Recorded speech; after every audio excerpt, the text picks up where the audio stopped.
نور زمونږه په پوره پاکستان کې احتجاج دی. د دې احتجاج مقصد څه دی؟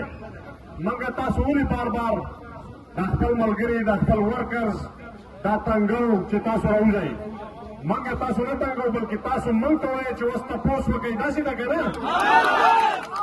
تاسو موږ ته بار بار وایئ چې دا سړي تپوس وکړئ کوم چې په جیل کې پروت دی، مرد میدان کوم چې په جیل کې پروت دی.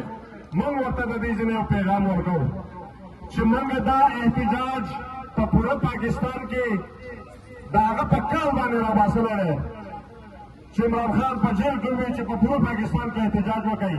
حالانکې موږ پرون وزیر اعلی صاحب ته ووایي چې دا کیسې اوس پرېږدئ د چوکونو ده.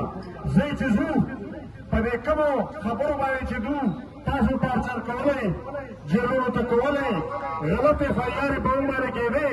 موږ څه وینو؟ دغه وزیر اعلی وایي چې په اسلام آباد باندې به موږ قبضه کوو. زه ورته اوس د دې ځای نه یم، انشاءالله موږ به قبضه کوو. اسلام آباد کې چې دا کوم غله ډاکوان ناست دي، دا کوم غله ډاکوان چې ناست دي په اسلام آباد کې زمونږ په حق باندې ډاکه والې ده، دا غله ناست دي. غله په دو کې شرم نشته، په دو کې حیا نشته.